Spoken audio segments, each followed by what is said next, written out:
Se você perguntar para qualquer fã da Nintendo sobre a cronologia do Zelda, ele provavelmente vai desenhar um quadro complexo digno de um detetive obcecado falando sobre a cronologia que não faz o menor sentido, mas é maravilhosa.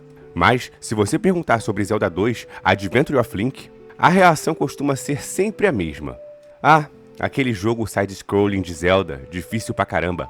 E é o que vamos falar nesse vídeo, o Zelda que o pessoal menos gosta. Por quê? Porque ele é o diferentão. O dicionário define diferentão como aquele jogo que é foda, mas ninguém admite. Dark Souls 2 era assim, e Zelda 2 merece a sua vez. Vamos falar sobre ele. Ele foi lançado em 1987, apenas um ano após o estrondoso sucesso que o primeiro Zelda foi.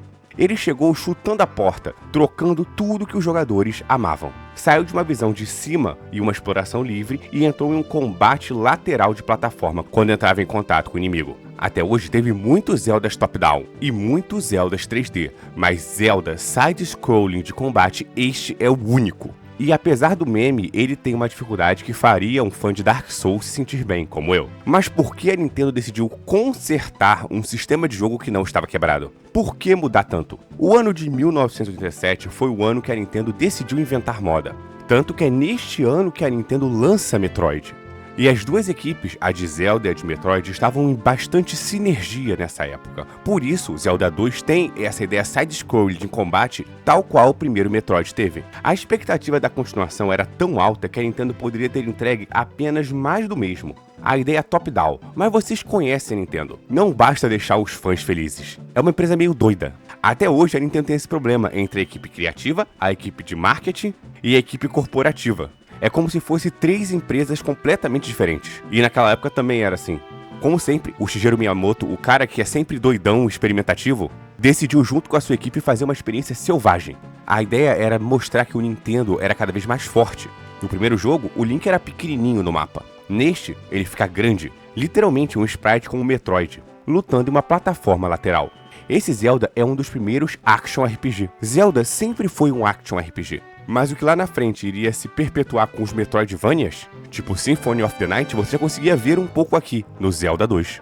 Naquela época, a fórmula de Zelda ainda não era consagrada, só tinha tido um Zelda até então. Então aconteceu a síndrome da sequência experimental, o mesmo que aconteceu com o Mario. O Mario 1 e o Mario 2, não o Mario USA, o Mario 2 japonês, ele é muito mais difícil que o Mario 1, que virou o Mario Lost Levels. A mesma coisa com Zelda 2, ele é muito mais difícil que o primeiro Zelda. O motivo principal deles terem feito isso era a ideia de criar cenários mais elaborados durante o combate por causa do hardware do Nintendinho.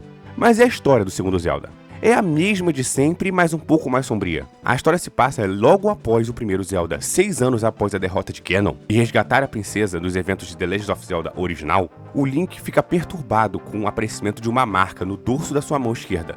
E ao ver essa marca, a Impa, a ama de leite de Zelda, conta para ele a história de como, há eras atrás, o rei de Hyrule escondeu a terceira parte da Triforce.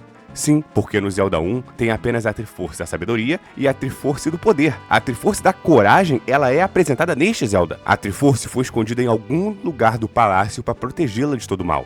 Este rei anterior de Hyrule teve 2 filhos, uma Zelda e um outro filho. Esta princesa Zelda, ancestral da atual Zelda, e seria muito mais fácil se a Nintendo botasse numeração do nome, porque é muito tradicional famílias monárquicas terem o mesmo nome numa linhagem, mas com numeração.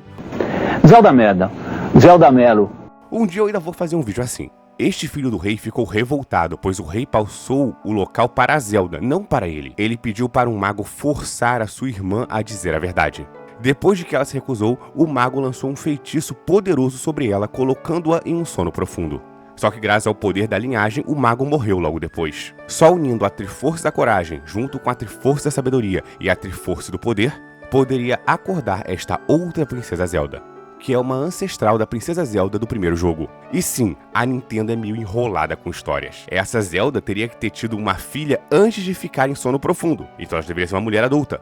Ou a Zelda atual é filha do príncipe terrível que tentou destruir a ancestral dela, o que seria pior ainda. Ou o rei teve uma terceira filha ou um terceiro filho que manteve a linhagem. Tá vendo que a Nintendo não explica nada? Então ele vai na missão para tentar encontrar as Triforces para acordar esta ancestral da princesa Zelda. Este é um dos poucos Zeldas que nunca teve um remake, um remaster ou simplesmente um port atualizado. Quando a Nintendo porta, ela porta o exato mesmo jogo. porque ele é um dos Zeldas que a galera menos gostou, ele foi mais mal recebido. Mas eu até tenho um carinho muito grande por este Zelda. Ele é o único Zelda que tem experiência, que você literalmente farma poder. À medida que o Link derrota um inimigo, ele ganha pontos de experiência, como qualquer RPG, só que é um RPG de ação. Quando um certo número de pontos é alcançado, o Link aumenta de nível. A sua vida aumenta, o seu ataque fica mais forte ou a magia, até chegar no nível 8. O nível máximo de experiência é chegado no nível 8.000. E após chegar no nível máximo, toda vez que o Link consegue 9.000 pontos, ele ganha uma vida extra. Vocês perceberam que isso é um Action RPG? Isso é um Dark Souls 2D. Sim, já tinha outros jogos nesse estilo naquela época, mas este é o primeiro Zelda que tem essa pegada, e é o último. Não tem nenhum outro Zelda que tem pontos de experiência. Tanto que durante muito tempo, Zelda 2 era o Zelda com a pior nota no Metacritic.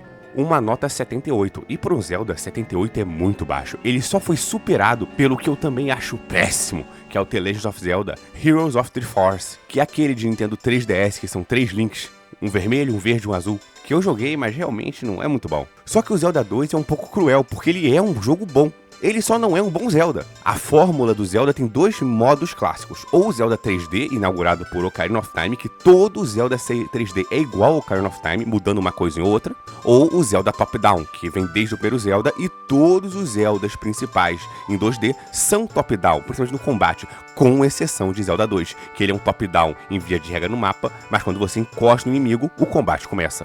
E isso é o que torna o Zelda 2 tão odiado, por ser difícil e diferentão. E a culpa é de quem? Do Miyamoto. O Miyamoto gosta de inventar. Ele queria criar um side-scrolling que usasse movimento para cima e para baixo com ataque e defesa. E por isso seguiu um sistema que não estava condizente com o Zelda original. O jogo inicialmente ia ser levado para ser um spin-off, mas nos últimos momentos do desenvolvimento resolveram levá-lo ao canon principal que estavam criando. O Miyamoto e a equipe propositalmente tornou o jogo mais difícil, pois o título fazia parte, de forma não oficial, de um grupo de jogos da Nintendo chamado de Nintendo Hearts, que eram jogos que a Nintendo propositalmente fez para serem difíceis, que são 3 jogos da própria Nintendo, que é o Punch-Out, o Zelda 2 e o Mario 2 Lost Levels. A Nintendo os fez para ser difícil, com o objetivo de tentar pegar o público mais velho, só que não deu certo. Em vez disso, o pobre do Zelda 2 se tornou um jogo esquecido com nota baixa. Só que ele é um dos meus Zeldas em 2D favoritos. Eu consigo entender que é mais complicado, que ele é difícil demais mesmo pra quem não tá acostumado. É meio chato a transição de toda hora, de jogo top-down pro combate, top-down pro combate. Era melhor que ele fosse só em side-scrolling, ia ser melhor. Como o Metroid fora. Zelda poderia ter sido o primeiro Metroidvania, porque ele tem a ideia de leve trás de itens, já perceberam isso? Só que não em um mapa que rola, e sim no mapa top-down. Mas se você pegar as características dos Metroidvanias, que são 5 principalmente. Primeiro, o mapa tem que ser aberto e tem que ter leve trás de itens. Segundo, ele tem que ter elementos de RPG ou ser um RPG pleno. Terceiro, ele tem que ser side-scrolling. Quarto, ele tem que ter uma história interessante. E 5, ele tem que ter um sentimento de progressão. E o Zelda 2 cumpre todos estes requisitos. Então, Castlevania Symphony of the Night não é o criador dos Metroidvania. Foi Zelda 2, antes mesmo de Metroid ou Castlevania. Claro, eu tô brincando. Apesar de ser muito parecido, essa ideia do mapa principal ser top-down descaracteriza completamente o Metroidvania. Mas eu gosto de pensar que Zelda talvez fosse o Metroidvania ou Zelda 2. Eu fico pensando nos tipos de sequências que a Nintendo poderia ter criado que não criou porque Zelda 2 não foi bem. Enquanto o Zelda 1 vendeu mais de 6 milhões, o Zelda 2, The Adventure of the Link, não passou de 4 milhões. E por isso, infelizmente, ele foi relegado ao esquecimento. Queria muito que a Nintendo relançasse Zelda 2 com gráficos atualizados, igual eles fizeram com o Link Awakens, só que na ideia de side-scrolling 2D. E que a Nintendo, como ela gosta de inventar vários spin-offs doidos, fizessem uma série de RPG de Zelda nesse estilo, eu gostaria muito. Mas acho bem difícil. A Nintendo está bem focada em spin-offs da Zelda sendo a protagonista, que é outro jogo muito bom. Diga-se passagem, Zelda Ecos da Sabedoria, mas não estamos aqui para falar dele. Se você gostou desse vídeo, por favor, inscreva-se, curta e comente e vire membro. Obrigado, até a próxima. E felizmente, ou infelizmente, nunca haverá um outro Zelda 2.